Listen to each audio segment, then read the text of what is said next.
예수님이 나귀를 타고 예루살렘으로 돌아가신 것을 기념하는 오늘 종료주일부터 돌아오는 토요일까지를 우리가 전통적으로 고난주간이라고 그렇게 얘기합니다. 오늘 종료주일 말씀과 그리고 다가오는 5번의 특세, 성금요일, 부활주일 새벽, 또 부활절 예배까지 9번의 예배 동안 모든 이름 위에 뛰어난 이름 예수라는 주제로 여러분들과 함께 말씀을 나누고자 합니다. 아마 그 가운데 성경에 나타난 예수님의 7가지 모습을 이 고난주간과 부활주일에 살펴보게 될 텐데 이미 저에게 주신 은혜는 있습니다. 그 은혜를 함께 나누는 가운데 모든 이름 위에 뛰어난 이름 그 예수를 깊이 아는 은혜, 그리고 그것을 알 때 우리 마음에 뜨거움이 있을 것입니다. 여러분들 잘 준비하시고, 이 고난주간과 부활절은 그 기독교의 일련의 영적 주기 가운데 은혜의 강이 가장 세차게 흐르는 그런 기간입니다. 여러분들이 시간을 구별하시고 마음을 구별하시면 우리 영혼이 귀한 은혜 가운데 머물게 되는 그런 시간이 될 거라고 생각합니다. 그래서 특별히 돌아오는 한 주간은 다른 미디어 시청이나 이런 것들은 좀 자제하시고 예배하시면서 마가복음이나 요한복음을 천천히 한 주간 동안 읽어보시는 것도 굉장히 큰 도움이 되실 것입니다. 말씀 나누겠습니다. 자, 2000년 전 이날 예루살렘은 축제의 분위기였습니다. 6월절을 맞아서 전국에서 올라온 그 순례자들로 도시가 터져 나갈 듯이 붐비고 있었죠.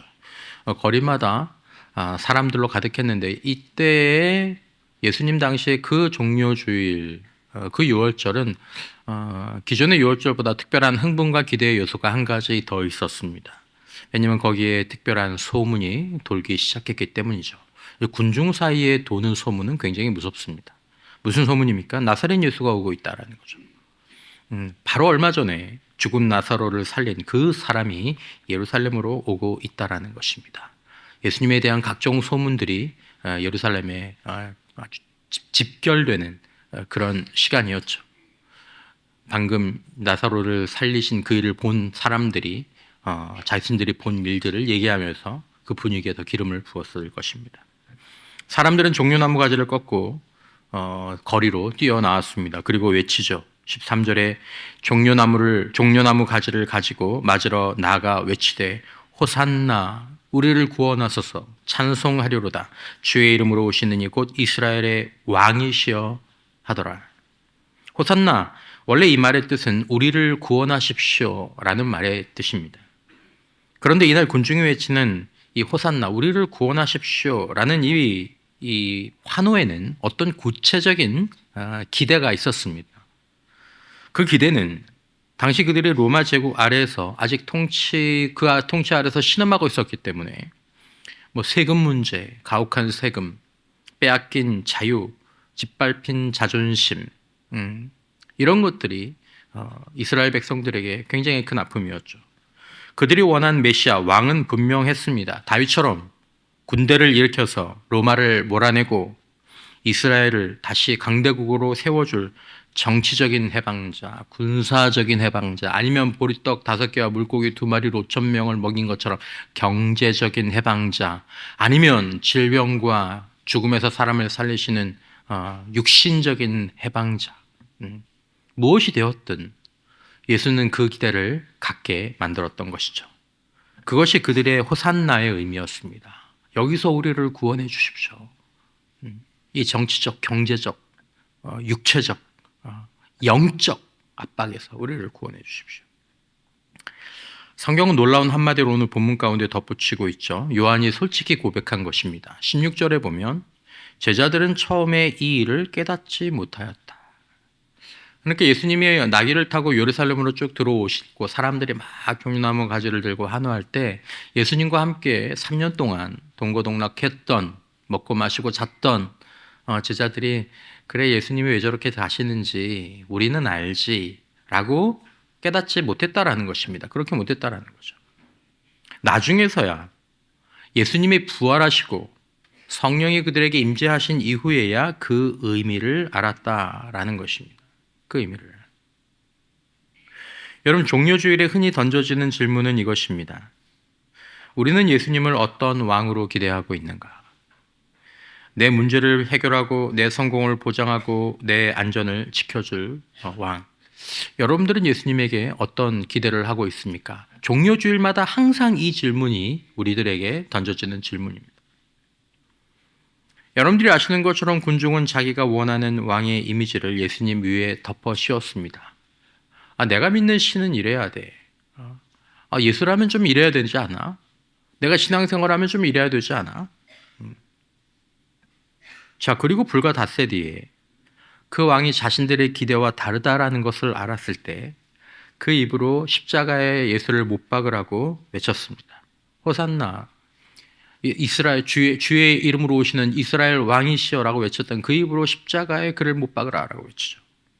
그리고 예수를 놓아주느니 차라리 그 당시에 가장 흉악한 중범죄자 바라바를 놓아주라고 총독 빌라도를 몰아붙였습니다.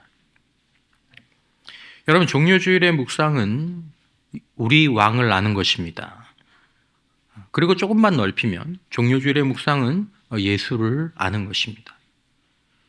내가 아는 예수와 그리고 내가 고백하는 예수의 왕되심과 실제 예수와 예수의 왕되심이 어떤 차이가 있는지를 다시 한번 분별해 내는 것이 종료주일의 묵상이기도 합니다. 여러분, 그리고 이 묵상에서 가장 중요한 것은 내가 예수가 왕인 줄 안다. 그가 어떤 왕인지 안다고 단정 짓지 않는 것입니다. 야, 내가 목사인데 그걸 모르겠어. 야, 내가 종료주일을 보낸 지가 벌써 30년, 40년인데 종료주일날 목사님 무슨 말 할지 내가 다 알고 있어. 그렇게 말하지 않는 것입니다. 사실은 이것은 종료주일뿐만 해당하는 것이 아니라 여러분들이 성경을 읽으실 때에도 이런 마음이 필요합니다. 내가 이 본문을 안다. 나는 이 본문이 무슨 말인지 안다. 라고 단정하는 순간 우리의 모든 지성적 행위는 중단되게 됩니다. 더 이상 새로운 지식을 받아들일 수 없게 되는 거죠. 깨달을 수 없게 되는 거죠. 여러분, 저와 여러분들이 예수가 왕이시고 어떤 왕이신지 혹 안다 할지라도 우리의 지식, 우리의 이해보다, 우리의 체험보다 예수의 왕되심은 그 우리의 지식과 경험이 다 담을 수 없는 놀라운 지식이 되는 줄 믿습니다. 놀라운 체험이 되는 줄 믿습니다. 그러므로 여러분과 저는 예수의 왕되심을 깨닫게 하여 주옵소서. 더 깊이, 더 넓게, 더 새롭게 알게 하여 주옵소서. 하나님이 이번 부활주일까지 이르는 이 영적 여정에서 예수를 더 깊이, 더 넓게, 더 새롭게 알게 하여 주옵소서. 나는 아직 주님을 잘 모릅니다. 나는 예수를 잘 모릅니다. 십자가와 그 부활의 은혜와 능력을 나는 여전히 잘 알지 못합니다. 라고 겸손하게 나아갈 때 우리에게 새로운 영적 이해와 놀라운 하나님의 은혜의 강물이 흐르게 될 줄 믿으시기 바랍니다. 종료주일을 맞을 때마다 우리가 이 질문을 품습니다. 예수는 과연 어떤 왕이냐? 그리고 그분의 나라는 무엇인가? 먼저 우리는 본문에서 예수께서 나귀를 타고 왕의 성 예루살렘으로 들어오시는 장면을 보게 됩니다. 14절과 15절, 예수는 한 어린 나귀를 보고 타시니 이는 기록된 바 시온 따라 두려워하지 말라. 보라, 너의 왕이 나귀 새끼를 타고 오신다 함과 같더라. 이것은 스가랴 선지자가 500년 전에 기록한 예언 속에 나오는 바로 그 장면입니다. 너희 왕이 나귀 새끼를 타고 너에게 오실 것이니까 두려워하지 말아라. 알아보아라. 자, 여기서 우리가 보아야 될 것이 있습니다. 예수님께서 나귀 새끼를 타시고 예루살렘으로 들어오는 이 장면은 우연이 아니다라는 것입니다. 예수님이 다리가 아파서 뭘 탈 걸 찾으시다가 그날 사람이 너무 많으니까 말도 없고 심지어 나귀도 없고 겨우 위태위태하게 버틸 만한 사람이 한 번도 타보지 않은 어린 나귀밖에 없어서 그걸 타고 오신 것이 아니다라는 것입니다. 마태복음과 마가복음에 보면 예수님께서 직접 제자들에게 마을에 가서 매여 있는 나귀 새끼가 있을 텐데 그걸 풀어가지고 와라 라고 지시하셨습니다. 그러니까 이것은 예수님이 스스로 연출하신 것입니다. 연출. 이것은 자신이 어떤 왕이신지를 온 세상에 선포하시는 일종의 시각적인 선포인 것입니다. 말은 없지만. 자, 여러분, 세상의 왕들은 어떻게 입성합니까? 화면이 되면 한번 보여주십시오. 대략. 고대 로마의 개선 장군은 4마리의 백마가 끄는 그런 전차를 타고 쭉 입성을 합니다. 그리고 그 뒤로 포로로 잡아온 적군의 왕들을 사슬에 묶어가지고 뒤에 끌고 그 뒤에는 화려한 전리품들을 실은 그 수레가 줄줄이 따르면서 꽃잎이 뿌려지고 군중들이 환호하는 가운데 개선문을 통과하게 되죠. 여러분, 세상의 왕이 자기 권세를 과시하는 방식은 이랬습니다. 그런데 이스라엘 왕, 아니 온 우주의 왕이 어떻게 오십니까? 나귀를 타고 오세요. 나귀는 전쟁의 동물이 아닙니다. 나귀는 평화의 동물입니다. 여러분, 전쟁할 때 나귀 타고 나가는 거 보셨습니까? 따가닥. 얼마나 웃었습니까? 게다가 어미 나귀도 아니고 나귀 새끼입니다. 아무도 타본 적 없는 작고 초라한 나귀 새끼 위에 이 세상에 참된 왕이 어찌 보면 참 폼나지 않게 그렇게 왕의 성으로 들어오시는 것이 종려주일입니다. 매력적입니까? 여러분, 우리 눈에 주님의 왕되심이 매력적으로 보일까요? 압도적으로 보일까요? 매혹적으로 보일까요? 그래서 오늘도 사람들은 예수님과 예수님의 왕되심을 사실은 가볍게 무시하기도 합니다. 그렇게 대단해 보이지도 않고, 돈을 이만큼 갖고 오는 것도 아니고, 압도적으로 오는 것도 아니고, 그러니까 뭐 별로. 말씀드린 것처럼 이것은 예수님의 의도적인 연출이고 그 의미는 세상과 우주를 정복하실 방법에 대한 암시이고 그리고 그 왕이 어떤 왕이신지에 대한 가장 분명한 눈에 보이는 설명이었습니다. 여러분, 우리의 왕은 세상의 방식으로 정복하러 오신 것이 아닙니다. 지금도 오늘 장로님이 기도하신 것처럼 동유럽에서 중동에서 포탄이 떨어지고 미사일이 날아가고 사람이 죽고 무력과 무력이 충돌하고, 여러분, 이것이 세상이 정복하는 방식이죠.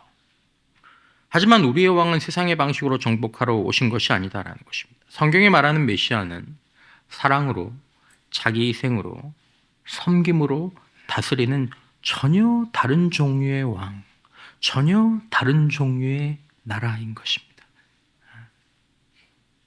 여러분, 이 나귀를 타신 왕이 향하시는 곳이 어디입니까? 왕궁입니까? 보좌입니까? 아닙니다. 십자가였습니다. 지금 이 행진은 개선 행진처럼 보이지만 사실 이 행진은 골고다, 해골 언덕을 처형장을 향한 그런 행진이었습니다. 불과 닷새 후에 우리의 왕은 금관이 아니라 가시관을 쓰십니다. 수제로 만든 금빛 톨이 아니라 나무 막대를 다른 사람들이 들려준 채로 조롱을 당합니다. 네가 왕이라며. 두 손과 두 발에 못이 박히십니다. 그리고 그 머리 위에는 유대인의 왕이라는 패가 붙여지게 됩니다. 총독 빌라도가 유대인들한테 골탕 한번 먹어봐라 라는 반조롱으로 그들이 싫어하는 유대인의 왕이라는 그 패를 붙여주었죠. 하지만 그것은 가장 정확한 진술이었습니다. 세상의 눈으로 보기에는 완전한 실패처럼 보입니다. 매력없죠. 체포되고 버림받고 고문당하고 처형당한 왕. 그래서 제자들이 늦게 알았던 것을 이제는 우리가 알아야 한다는 것입니다. 바로 그 십자가가 가장 위대한 정복의 현장이었습니다. 성경은 그래서 왕이 나귀 새끼를 타고 오실 것이라고 예언했고, 우리의 왕은 그렇게 십자가에서 세상과 우주를 완전하고 영원히 정복하셨음을 이제 우리는 깨달을 수 있어야 한다는 것입니다. 성경의 진리를 교리로 정리해서 문답을 하는 웨스트민스터 소요리 문답 26문에 다음과 같은 질문이 있습니다. 그리스도께서는 어떻게 왕의 직분을 행하십니까? 대답은 이렇습니다. 그리스도께서는 우리를 자신에게 복종시키시고 우리를 다스리시며 보호하시고 그와 우리의 모든 원수들을 막아내시고 뭐 하심으로써? 정복이라는 단어에 집중해 주십시오. 정복하심으로써 왕의 직분을 행하십니다. 한마디로 그리스도는 정복하신 왕이다라는 것입니다. 지금 나귀 새끼를 타고 들어오시지만 그분은 정복하신 왕이시다라는 것을 우리가 보아야 한다는 것입니다. 왕이신 예수는 십자가에서 정복하셨습니다. 골로새서 2장 13절 이하에 또 범죄와 육체의 무할례로 죽었던 너희를 하나님이 그와 함께 살리시고 우리의 모든 죄를 사하시고 우리를 거스르고 불리하게 하는 법조문으로 쓴 증서를 지우시고 제하여 버리사 십자가에 못 박으시고 통치자들과 권세들을 무력화하여 드러내어 구경거리로 삼으시고 십자가로 그들을 이기셨느니라. 여러분, 예수님은 바로 십자가 위에서 그 개선 행렬을 영적으로 벌이고 계신 것입니다. 십자가에서 죽으심으로 말미암아 우리가 지난주에 살펴본 것처럼 우리를 고발하던 그 빈문서, 영적 채무를 완전히 변제하시고 그것들을 없이 하셨습니다. 그리고 이제는 사탄과 어둠의 권세들을 마치 고대 개선 장군들이 포로들을 끌고 다닌 것처럼 사탄과 어둠의 권세들을 포로처럼 끌고 다니시면서 공개적으로 망신을 주신다라는 것입니다.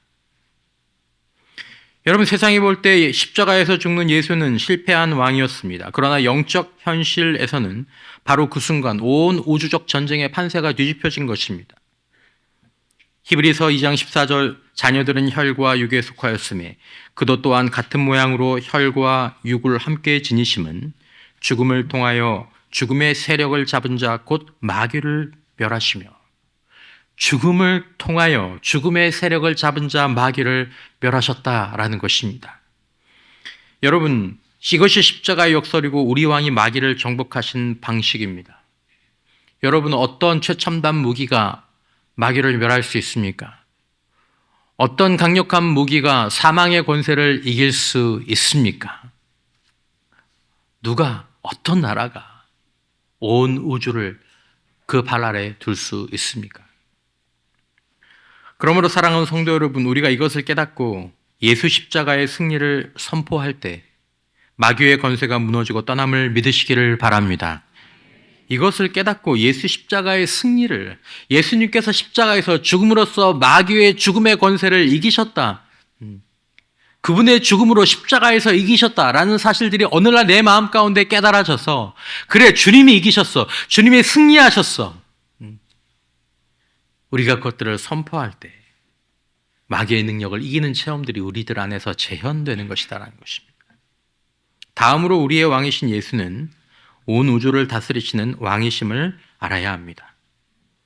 예수님은 단지 나의 주관적인 왕으로 거기에 머물고 거기에 그치지 않으십니다. 혹시 여러분들 가운데에서 아내가 여러분들의 왕이신 분들이 계시죠? 제가 인정해 드립니다. 목사님, 저의 왕은 아내입니다. 여러분, 나에게 아내가 왕일 수는 있지만 아내가 원래 왕은 아니잖아요. 나한테는 왕이지만 아내가 왕은 아니잖아요. 예수님은 온 우주의 왕이십니다.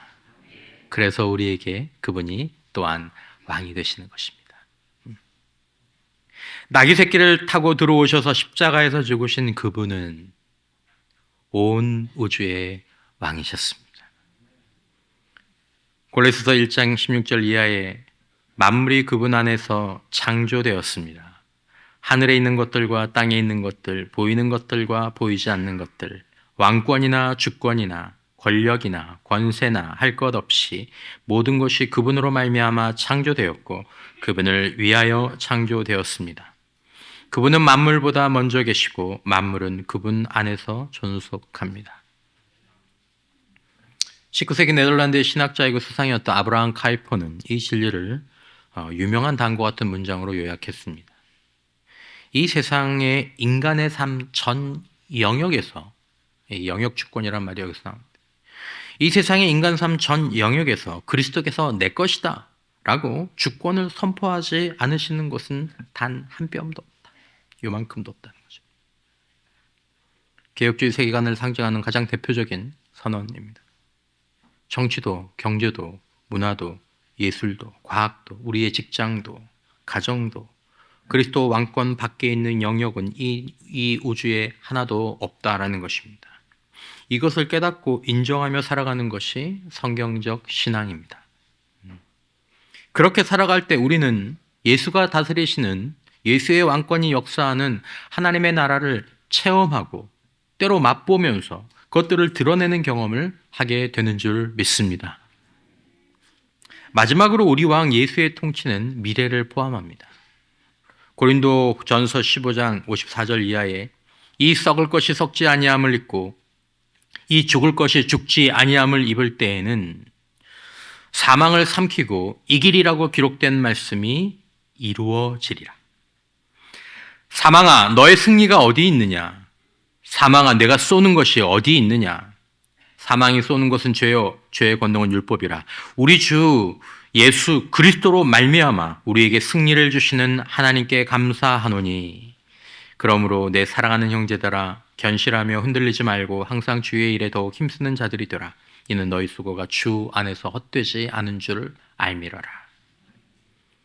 여러분, 우리가 사는 이 세상은 여전히 고통과 질병과 죽음이 있는 곳입니다.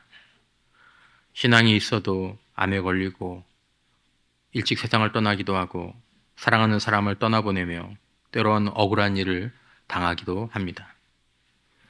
예수가 왕이시라면 왜 아직도 이런 고통이 있느냐고 물을 수 있습니다. 성경의 대답은 이것이죠.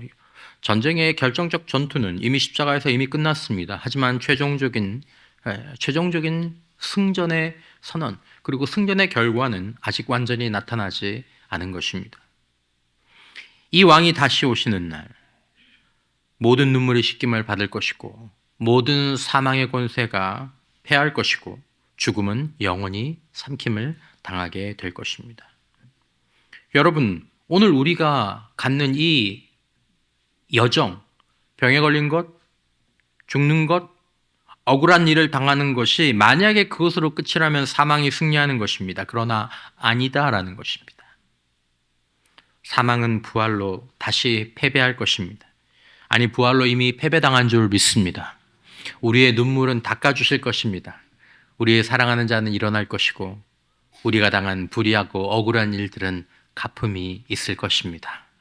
그리스도께서 이미 승리하셨기 때문입니다.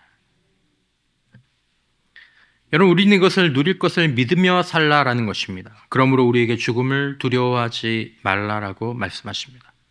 주님의 왕권 아래에서 살아가라고 이야기하십니다. 나에게 예수는 왕이신가? 나는 예수의 왕되심을 어떻게 이해하고 어떻게 선포하고 있는가? 그것을 돌아보라라고 이야기하고 있는 거죠. 오늘 말씀을 준비하면서 찬송시 하나를 알게 되었습니다. 이 아이작 왓슨이라고 유명한 찬송시를 많이 지으신 분이 시편 72편을 가지고 솔로몬이시죠. 영감을 받아서 지은 찬송시 하나인데 서구에서는 유명하지만 우리는 그렇게 잘 익숙하진 않은 것 같습니다. 제목이 이렇습니다. 태양빛 비치는 곳마다 주 예수 다스리시고, 태양빛이 비치는 곳마다 주 예수 다스리시고. 저희 찬양이 이 찬송지가 좋아서 찬양으로 나온 건 없나 이렇게 봤더니 주 예수 다스리시리 합창곡이더라고요. 합창곡. 그래서 어떤 교회들이 하는 거 이렇게 쭉 봤는데 우리가 하면 더 잘할 것 같아서. 제가 다른 의도가 있는 건 아닙니다. 자, 이 찬송시의 가사를 한번 읽어보겠습니다. 태양빛 비치는 곳마다 주 예수 다스리시고 그 나라 끝이 없어서 달처럼 영원하리라. 주님을 믿는 사람도 날마다 기도드리고 온 세상 모든 만민이 다 주께 찬송하도다. 이 세상 모든 나라들 주 사랑 노래 부르고 그 어린 아이들까지 주 찬송 부르게 되네.